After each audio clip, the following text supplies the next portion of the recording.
Okay, YouTubers, this is the Angryprepper. So, this isn't good.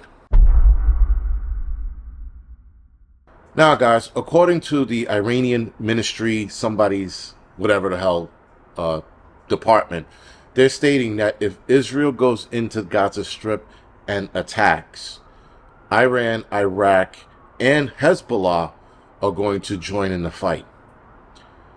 Now, I know Hezbollah is a terrorist organization, but the fact that Iran and Iraq are recognizing them as a military or military option, that's crazy to me. But that's like a different discussion for a different day. Now, guys, again, we all know that this is going to escalate. Every day, I think every one of us wakes up and we're looking at the news or whatever source we're getting our news from, and we're looking at it going, this isn't good, this isn't good, this isn't good, and the list just goes on as to how more complex this is going to be. Now, again, guys, this is eventually going to reach over here. And some people will argue that it's already here, especially with the protesting that we're seeing and how the protesting seemingly is getting worse every day. There are more people getting involved, and there are more people getting arrested.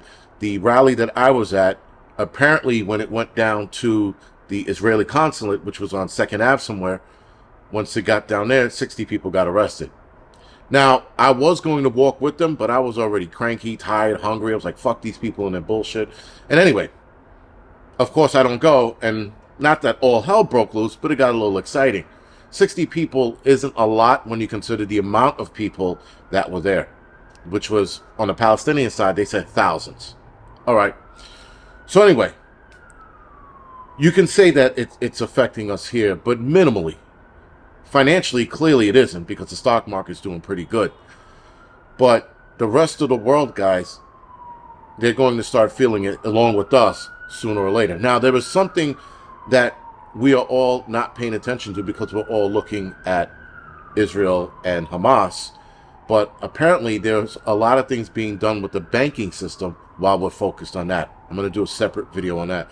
My point to bringing it up, guys, is that we have to multitask. We have to pay attention to everything. Apparently, the Mexican cartel has confirmed that they have military-aged men here setting up operations throughout the country. That's bad as well. I'm going to do a separate video on that. That's an entirely different issue, because if you see them setting up in your area, I think they should be dealt with accordingly, fast and swiftly, and not legally. Because if you wait for the legal system to step in and stop the Mexican cartel, they're going to already set up shop, and then it's going to be too late. So I am actually telling people, if you see this, handle it accordingly. Get the people in your area ready to rock and roll, and do what needs to be done. Forget about the justice system, because it doesn't work in regards to that. Anyway, back to the problem at hand. Iran, Iraq, and Hezbollah.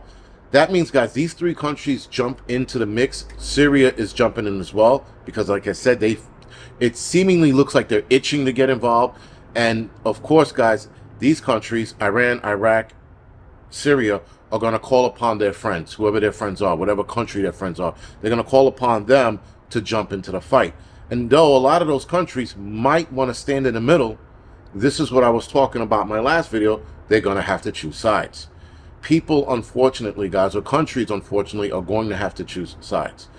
Now, I know a lot of people were a little annoyed at my last video, being that I was talking about peace and how simple it is. It is really fucking simple.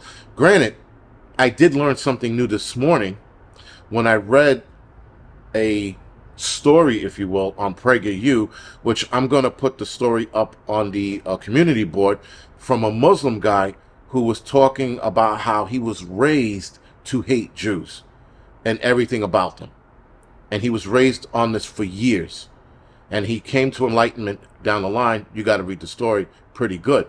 Now, I knew that a lot of Muslims were taught to hate Jews forever, until they die. They wake up, hate Jews. They go to sleep hating Jews. I knew that.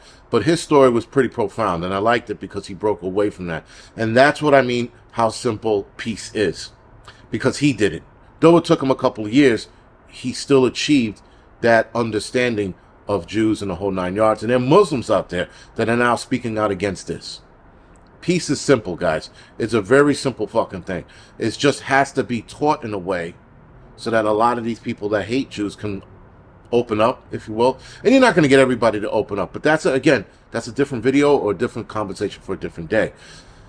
Like I said, guys, peace is the most simplest thing to achieve. We, the human race, makes it hard to do so.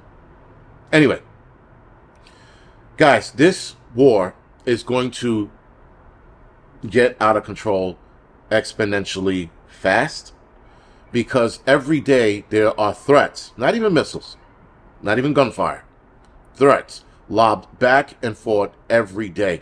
And again, because Israel is super emotional because of what just happened, instead of stepping back and going, all right, listen, let's get Hamas, let's get them out of there, let's bomb the shit out of these dudes, and let's get every last one we can and do what needs to be done to them. And then we could settle down. But it seems like they're taking the threats, every threat that's coming their way, super personal, which, again, as a leader of anybody's country, you're not to take things personal. You're supposed to act accordingly. You are the professionals. Why you were voted in office. Well, put in office, rather, sorry. So that's why you're there. You're supposed to be professional. You're not supposed to sit there and go, oh yeah, I'll raise you. And this is how Benjamin Netanyahu is responding. Because because I'm seeing that in his speech. He's still emotional. He had to settle down, pull back, and think rationally. And go after Hamas and Hamas only, and not bomb the shit out of the Gaza Strip, killing innocent kids and women. Though Hamas is doing the same thing, but again, Hamas is a terrorist organization that they have to take out. They need to exterminate that group, and any group that gets involved, Hezbollah, ISIS, I would be surprised if the Taliban threw their hat in the ring. Super surprised. But because they're also so far away, I can't see them doing that. Not the point. The point is, guys, more people are going to join this fight. And as soon as Israel goes into the Gaza Strip, which I keep hearing they are, and then I'm hearing they're not. Again, conflicting informations all the time. If and when they step in there, and by the time this video is released, if they are in there already, sorry. But this is going to elevate this war to a new level. Like I said before in my last few videos, this is going to put it at the World War III status. I know a lot of people are like, we're already there. Shut the fuck up, cunt. We're not there yet. We haven't been there. We are headed in that direction. No, Ukraine and Russia didn't spark off World War III. That's not how the fuck it works. Anyway, we're not quite there yet. Again, by the release of this video, should we be there? Okay.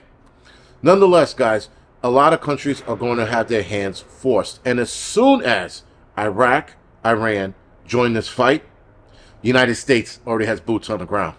This is why, guys, the United States is gathering their troops where they are right now. They're sending all these battleships. Because as soon as Iran and Iraq get involved, boots on ground. I think the UK is thinking about doing the same thing. I thought the French were going to do this, but I'm pretty sure they're not because they're the French. And then other countries are going to get involved, and then we are at full-blown World War III. Now, if the United States gets involved, there's a side of me that thinks Russia's going to want to get involved now because they hate us so much. And they're like, whoa, the United States is getting involved? We're going to send out troops over there too. And now they'll be stretching themselves thin because they have the majority of their troops, if not all of them, committed to this Ukraine war. I could see them pulling some troops out to send them over to Palestine or whatever it is and have their troops there helping in the fight. I could see that happening because they hate us so much. And then you got China, who can afford to send troops over as well. So again, guys, this is going to turn into one giant shit show. I would assume this shit show is going to last a couple of years until somebody gets tired and says, you know what? Fuck it. Let's just launch nukes. To that end, I can see it happening. Now, if this is in fact the false prophecies that I've been stating, we won't reach that level yet. This war will happen, peace will ensue for a little while, and then a true war will start. And that's going to be the earth breaker, if you will, the war that breaks the planet. Because World War III is the war to break humanity. It's going to break this planet in two. And not literally, I'm talking about figuratively. A meteor will break this planet in two. This war is going to break us. It's going to break humanity. It's going to break everything that we built to and to get to.